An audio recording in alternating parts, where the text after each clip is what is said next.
Don't be a stranger in the night. Take a chance for some romance. Don't cover your eyes. Willow trees know you better than anyone else. It's time you let your... Hey guys! I just got back from floating down the river. My family and I went into the river today and had an idea for indigo dyeing this shirt.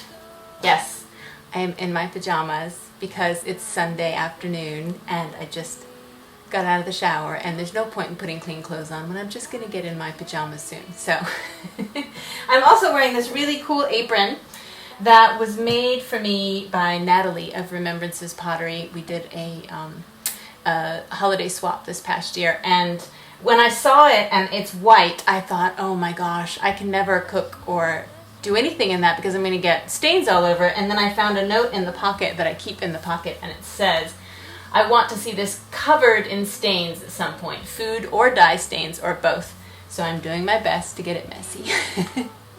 Alright, so this is something that I got from a secondhand shop, and I thought it was a sweet little shirt. It was white, and I've already dyed it with avocado pits, and it's a pretty pink color, but I just see something else for this. So I am thinking about doing a wrapping technique and dipping it in indigo, and I'm just gonna do the bottom half and we'll see how it goes.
Good morning.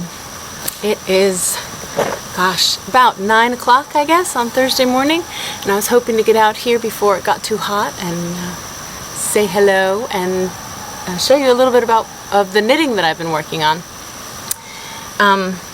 You may hear a bit of a weird hum in the background, and that's because the cicadas are out. I don't know if you have cicadas where you live, but we have them here, and they burrow into the ground and kind of hibernate. Some of them come out on a 7-year schedule or an 11-year schedule. Like they only come out every so often. And every so many years there's a really big hatching. So every year we have some because it depends on which ones came out of the ground. But they're these weird looking little bugs that the shell cracks open from the back and then they hatch out as a flying bug. And The shells are kind of creepy looking. I've never liked them, even though I know they're super cool. Just looking at them makes me think of like, oh, what was that movie? Was it The Thing? I don't know. It was some scary movie I watched when I was a kid and should not have watched it, but that's what it makes me think of. But they're almost like crickets, except that the sound isn't, oh, it's not a punctuated sound. Here's a little, there's a little. It's just this constant buzzing. And sometimes it gets so loud that we have to close the windows at night so that we can actually hear a show that we're watching. But they're out right now. Not too much, but you may hear them in the background. Anyway, I hope you guys are doing really well. It's been a really amazing couple of weeks. I know I'll have put in some, or I will put in some video of what I've been up to these last couple of weeks. Mars of Hey Brown Berry and her awesome husband came to visit for a while, and that was so much fun. It was one of those visits where you just feel refreshed and relaxed afterwards. And I lost my voice. I was talking so much. We were, you know, just constant chatter, talking about life and things and ideas and all that kinds of stuff. One of the things we wanted to do while Mars and her husband were here was to get out into the woods. So we took them out to the Joyce Kilmer Memorial Forest, which is an old-growth forest with some very large trees. The forest was named for American poet and writer Joyce Kilmer, who wrote the poem Trees. I think that I shall never see a poem lovely as a tree whose hungry mouth is pressed against the earth's sweet flowing breast, a tree that looks at God all day and lifts her leafy arms to pray, a tree that may in summer wear a nest of robins in her hair, upon whose bosom snow has lain, who intimately lives with rain. Poems are made by fools like me, but only God can make a tree. Of course, after getting hot and sweaty hiking through the woods, you have to go jump in a river. So we headed to Yellow Creek Falls and took a swim. I made it my mission to get as far as I could underneath the waterfalls, but the weight of the water pounding down on my head and shoulders made it hard to go too far.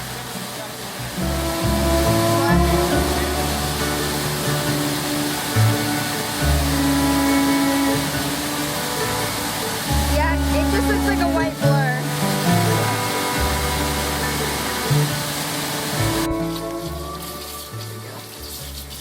Mars gathered a bunch of lichen while we were on our walk the other day and has dyed up some yarn with it. The water was a deep orange, and we've gotten this gorgeous, bit like that. yeah, this gorgeous golden orange out of it. So pretty.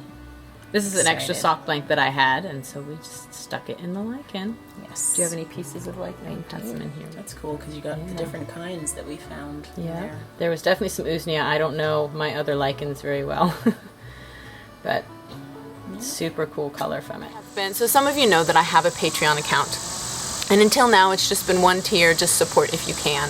A lot of people ask if I can do a tutorial on ecoprinting or talk about how you would use an indigo vat or this, that, or the other related to some of the things that I teach. So I decided that I am going to, or I have already, changed up the rewards on my Patreon. So if you follow me here or you are interested in learning information about what I do, I've added new tiers. So there are now tiers that also include seasonal giveaways, birthday presents, and coupons to my store, as well as tutorials that I might film here and then put up on Patreon. And I've already done one related to natural dyeing with indigo and salt, fresh indigo and salt, which turned out some really beautiful silk fabric. So if you're interested, go take a look, and hopefully you'll find something that you like. I really appreciate all the support that you guys give me, all the kind comments, all the interaction, the questions you ask. It helps me dig a little deeper into what I do, and I really enjoy sharing it with you, so hopefully this will be something you enjoy too. I also want to talk to you about my finished objects, because I know many of you come here for the knitting. I did finish my self-striping-ish socks. I used an eco-printed sock blank that I had put layers of plants on so that it came out somewhat striped. And I'd say it worked. It's not obvious like red stripe, blue stripe, yellow stripe, or anything like that, but it is striped in the colors that came out. I think they're really cute. I cast it on, I think it's Jenny's Magic Cast On. So 28 total stitches, 14 on each needle, and then I increased every other row until I had a total of 64 stitches, and then I just continued knitting until I was about 2.5 inches from the length of my foot. So I have, I think, a 9.25 inch foot. So I was about 2.5, about 6.75, maybe it was 6.5. And that's when I started turning the heel. And I use, that's when I started adding the gusset. So I started doing increases on the second needle. Then I did a few short rows to make a little pocket for the bottom of the heel, and then started doing the decreases with the heel flap.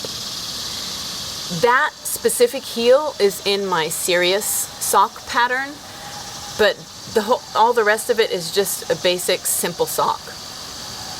But I think they look really cute. So yeah, those are done, and they turned out really well. If you got one, I'd love to hear if you've knit with it yet, how it's going, and if you're enjoying it. The next thing I've been working on, which I've not been working on too much, but I'll show you the basics of how it's looking, is my Good Day t-shirt by Annie Lupton of Boho Chic. I always say chick. Boho Chic. Boho Chic. And that's all I've got so far. This is being knit in Mole View Yarns Whimsy, January Whimsy Club. And it's super soft. This is just going to be the center panel, and then there is a side panel on the right and left side, and then the same thing for the back. Yep. It's a really nice yarn to knit with. It's super soft. This is 50% baby camel and 50% silk. So it's very soft, very silky. It's going to have a nice drape. It's kind of hard to go between this and the fleece flight, which I'm working on, because this is fingering weight and super soft. And it's slippery when you knit with it. And the fleece flight is worsted weight and a hefty, more sturdy yarn. So my fingers can move really fast with the fleece flight, and this one takes a little more concentration because I don't want to miss it or slip a stitch by mistake. But it's still really easy knitting. I'll tell you more about the pattern as it goes, because right now I'm just doing a garter stitch. For the fleece flight, I am almost done.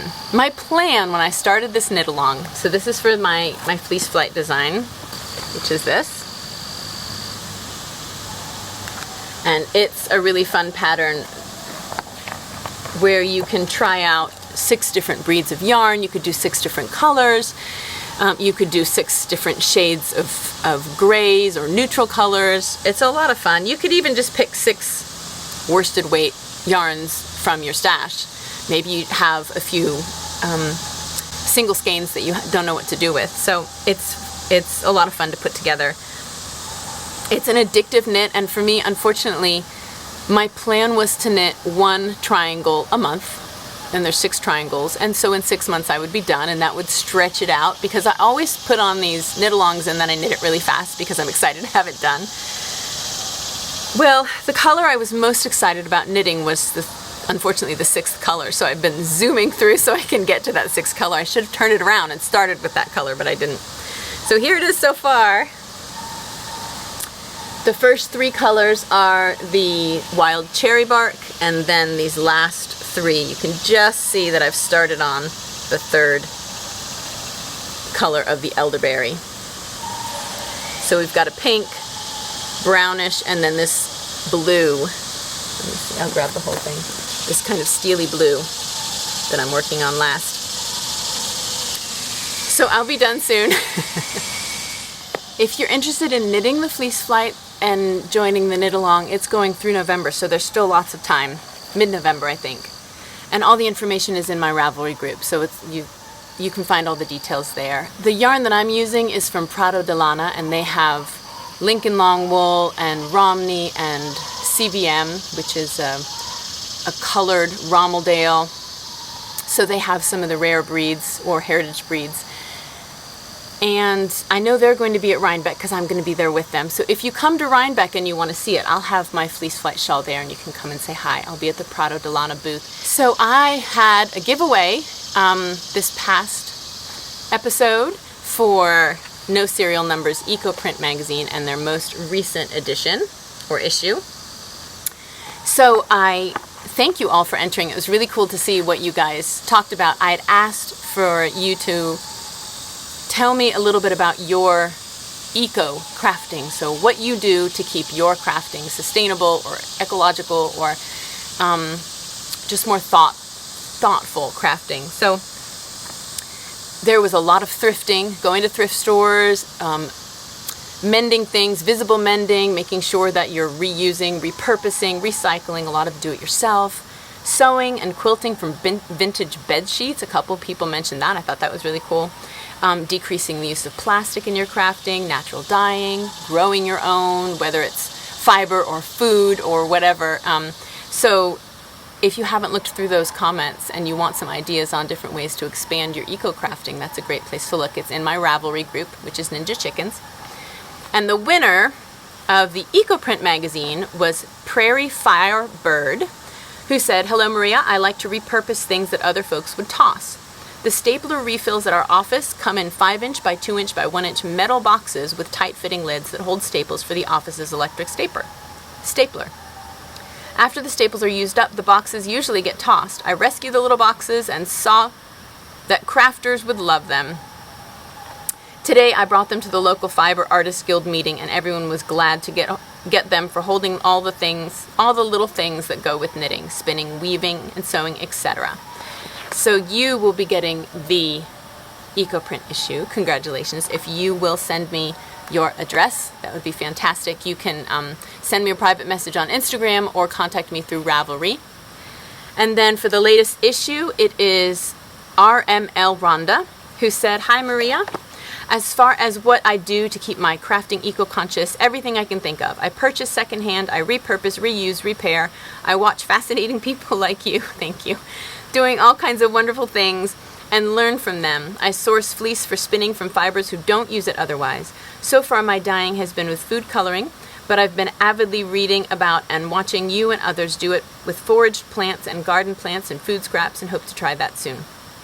Most of my tools are hand-me-downs or thrifted. The possibilities are endless." They really are. There's so many things that you can do when you just look at it from a different point of view or through different colored glasses. How can I make this in a different way, or not have to go out and buy new things for this craft, but use what I have? So you will be getting the latest issue. So if you guys will contact me with your addresses, that would be great, and congratulations. I'm excited to pass these on because they are really good magazines. So I just wanted to mention a little bit about my fall classes in case you're looking to take a class with me. I have a retreat that I'm going to be a part of at Green Mountain Spinnery at the end of September, and it will be a full day Saturday and part Sunday where we'll be doing eco-printing, some natural dyeing. We'll be working with silk and cotton and the sock blanks from yarn from the Green Mountain Spinnery. It's going to be a really fun weekend. The information is on their website. If you are near Vermont or want to head to Vermont for that time of year, it's going to be beautiful up there. The next class I'm going to be doing locally at Local Cloth, and we'll be doing an eco-printing class there. It's a full day of eco-printing. And then I am also going to be at Vogue Knitting Live in Columbus, Ohio, and that will be the first weekend of November. And we are going to be doing a total beginner's class, natural dyeing 101 for people who have never done it and have really wanted to and just haven't taken that first step. There's also going to be eco-printing on sock blanks, eco-printing on silk, and a class that I call Herbs for Food, Medicine, Dye, and Fiber. So we'll be talking about herbs that you can use as part of food that also have medicinal remedies as well as uses in natural dyeing, and one of those that can also be used as fiber too. So they're going to be a lot of fun, and that can be found on the Vogue Knitting Live website. After that, I think I'm going to take some time off until next year. But if you ever are looking for a class, I post that on my website, and I will be starting a newsletter very soon. I'll let you know when, so you can sign up if you want it. The website's ninjachickens.org. All right, I think that's it. I hope you guys have an amazing couple of weeks, and we will see you later on. Bye.